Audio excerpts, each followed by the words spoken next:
বিসমিল্লাহির রহমানির রহিম।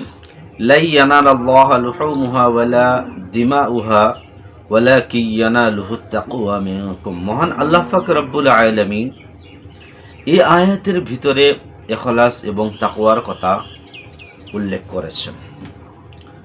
তো এই জানোয়ার আমরা যে ঈদুল আজহার ভিতরে যখন পশু আল্লাহর রাস্তায় কুরবানি করে দেব, এই কুরবানিটা শুধুমাত্র মাংস খাওয়ার জন্যই না, এর ভিতরে শুধুমাত্র রয়েছে তাকওয়া এবং ইখলাস। যদি আমরা সকলেই তাকওয়া এবং ইখলাসের সহিত পশুটা আল্লাহ তাআলার রাস্তায় যদি আমরা জবেহ করে দিতে পারি, মহান আল্লাহ পাক এই পশুর উসিলা করে কিয়ামতের দিন আমাদের আপনাদের সকলেরই নাজাতের জরিয়া বানিয়ে দেবেন। সকলের বলেন আমিন। মহতারাম দোস্ত বুজুর্গ, ইখলাস আমরা কিভাবে এর ভিতরে পাবো? যে আমরা যখন পশুটা কিনবো কাউকে দেখানোর জন্য নয়, কুরবানি করব, মানুষে গর্ব করে থাকে যে আমার মহল্লার ভিতরে আমার জানোয়ারটা সব থেকে ভালো, মাংসটা সব থেকে ভালো হবে। মহতারাম দোস্ত বুজুর্গ, আপনি এগুলা নিয়ে নিজের ব্র্যান্ডের থেকে সরিয়ে দেন। শুধুমাত্র আল্লাহকে রাজি এবং খুশি করার জন্য সেই পশুটা আপনি খরিদ করেন, কেনেন। মহতারম দোস্ত বুজুর্গ, এর ভিতরে আল্লাহ পাক কামিয়াবি রেখেছেন।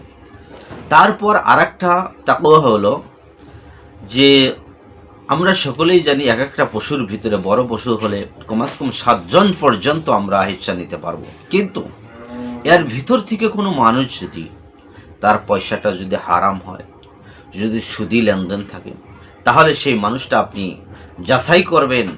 যদি সুদি বা তার ইনকামটা যদি হারাম হয়, তাহলে কিন্তু সেটা কুরবানি তার উসিলা করে বাকি সবকে এটা কুরবানি আপনার ক্যান্সেল যাবে।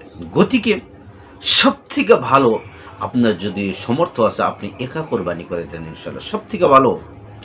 আর যদি না পারেন আর একজন নেন, কিন্তু নিবেন যে তার টাকাটা, তার ইনকামটা আপনি খুব যাচাই করে আপনি তাকে শরীক নেবেন, হিস্সা করবেন ইনশাল্লাহ। আর এই হিস্সার ভিতরে দেখেন মানুষে বহুত বড় একটা ভুল করে, যে কিতাবের ভিতরে লিখছে যে 7वां হিস্সা সে কম না হো। এটা কি বুঝাইছে? যে কোনো ধরেন 21,000 টাকা, এর ভিতরে 60টা ভাগ করবেন। এখন একজন মানুষে যদি নেয়, 2 জন মানুষ যদি ভাগ হয়, একজনের 6 ভাগ নিতে পারে, আর একজন গরিব সে 7ম নাম্বার হিস্সাটা নিতে পারে।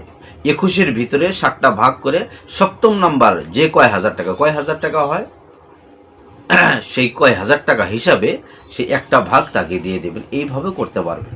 আর সে যদি বলে যে আমি 2 ভাগ নেব, তাহলে 2 ভাগ কয় হাজার টাকা পড়ে 7 ভাগ করার পর, তাহলে সেই 2 ভাগটা দিয়ে দিবেন। এটা আমরা বুঝতে যাতে আমরা সকলে পারি আর কি। কিছু মানুষ বলে যে আমি 3,000 টাকা দিব, আইডিয়া করে 5,000 টাকা দেবো। এটা না, আপনি সেই পুরা অ্যামাউন্টের ভিতরে আপনি 60টা হিস্সা করবেন। যে কোনো 1 ভাগ তো 2 ভাগ নিতে হবে।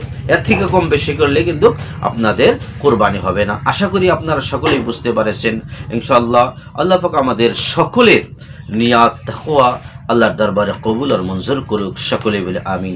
এখানে বলি আমি শেষ করছি। ওয়া আখির দাওয়ানা আনিল হামদুলিল্লাহি রাব্বিল আলামিন। আসসালামু আলাইকুম ওয়া রাহমাতুল্লাহি ওয়া বারাকাতুহু।